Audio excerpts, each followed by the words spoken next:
Hi guys, welcome back to my channel Lush Gardener. In today's video we are going to be talking about the conjoined succulents, how we can separate them. Before that we need to understand what does the conjoined succulents mean. It's basically like the conjoined twins, wherein you have two succulents that tend to share the same stem.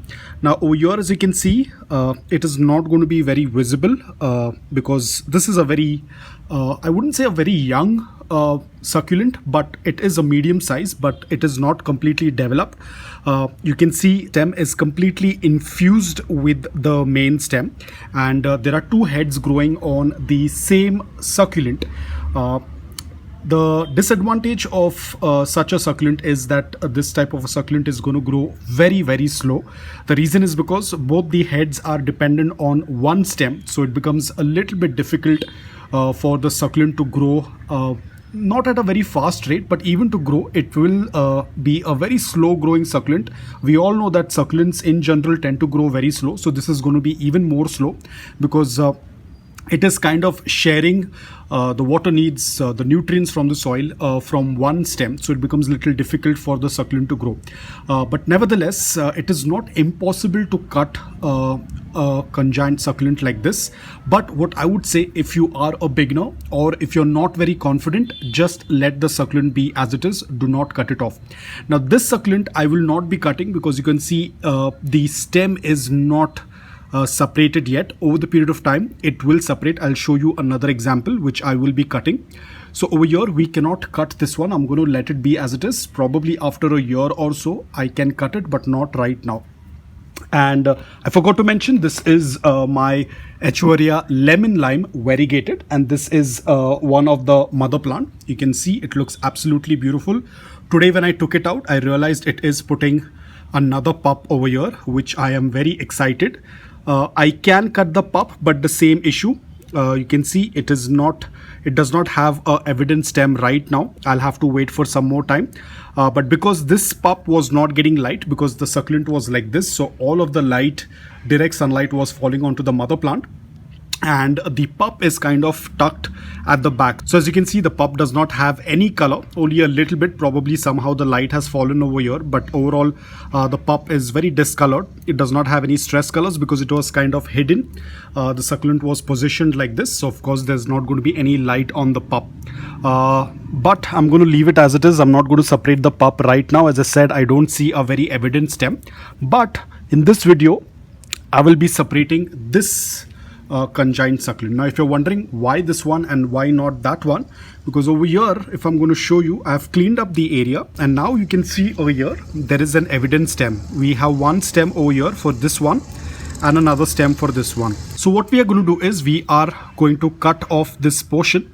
We'll have to be extremely careful. As I said, if you are a beginner, if you're not confident, just leave it as it is. Please do not cut it because over here, remember in my last video what I said, you need to have a good amount of stem whenever you are cutting it off, because let's say something goes wrong and if the stem starts to rot, you still have another chance to give it a little bit more cut. But over here, as you can see, the stem mass is going to be very less when we are going to cut. I will show it to you after I'm going to cut it off. So over here as well, here we'll still have a little bit more of the stem area, but not on this one. But anyways, we will go ahead and give it a cut. So I'll carefully slice it up. Don't want to cut my finger off. There we go. And then this one. So this is the remaining part of the stem, which I will again put it into the soil because there is a high possibility it will give me some pups.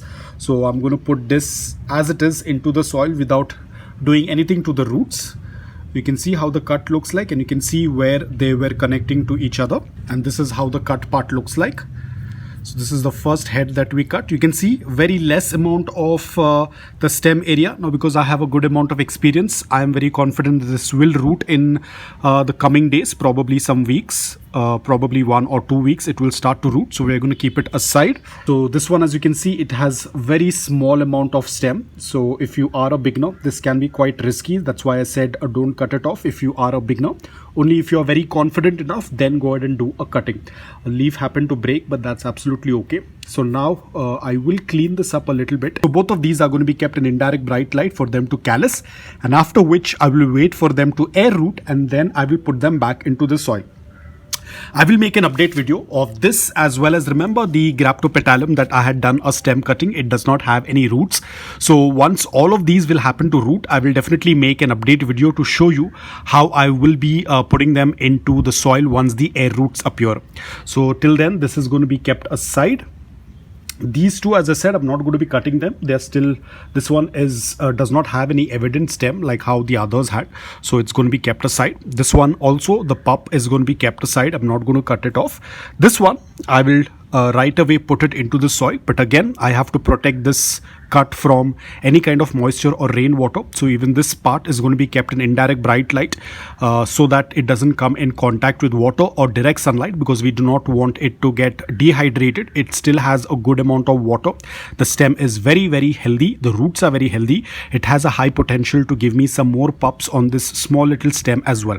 So I will put this into the soil and I'm going to show it to you in some time. This is how you can separate the conjoined succulents, but it's a little bit tricky, as I said. Only if you are very confident, only then go ahead and separate them. This entire process is going to take a while, so I will just pot this guy and show it to you in some time. So there we go. I have potted the stem. You can see the root system is completely beneath the soil. That's how we are supposed to put it into the soil. So that's about it. You can see the stem looks very healthy.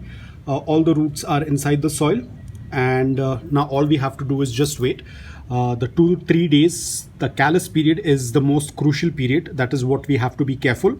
Once the callus period is done, then we do not need to be worried as much, because that is the most crucial period of 2 to 3 days, because that's when the succulent is at its high risk of getting rotted from any kind of moisture coming in contact with the succulent. If you want, you can add some dry cinnamon powder on the cut area. Even if you don't add, it's absolutely fine. It will callus. The only thing that you have to keep in mind is just keep it away from any kind of moisture and direct sunlight.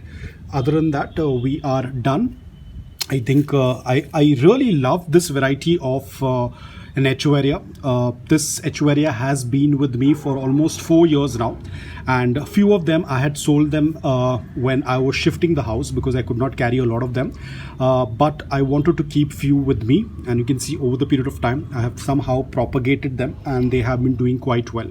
So 4 years back I had got one mother plant, and after that I somehow managed to do a stem cutting, separating of the offsets, and that's how I was able to grow them. Leaf propagation, they are very easy to leaf propagate, but again, while shifting, the leaf propagations were lost, but luckily the pups that I had separated happened to stay, and today out of that one mother plant I was able to get few more of them. Again, this has taken a very, very long time. It's not that it has happened within a couple of months. As I said, 4 years back, and today 4 years after 4 years, you can see this is how the growth rate is, or how I was able to propagate 1, 2, 3, 4 of them, and the 5th one is on its way. It is still stuck with its mother plant. So as I said, growing succulents, it is a fun thing, but you need to have a lot of patience, because it's very, very slow process.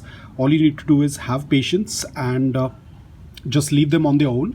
Don't fidget around too much. Don't keep moving them every now and then. And you will be able to get success. Again, as I said, environment plays a very important role, never to forget that. But other basic things like using the right type of soil mix, right type of or right size of pot, balanced watering, all these things also matter. You cannot completely say that just because my environment is good, I can just leave them as it is. You need to give that basic care, and the succulents will also grow according to that. So guys, that's all about it. I hope that this video was helpful to you. If it was, please hit the like button. And if you're new to my channel, please consider subscribing to it. Until then, take care, stay safe, and keep propagating.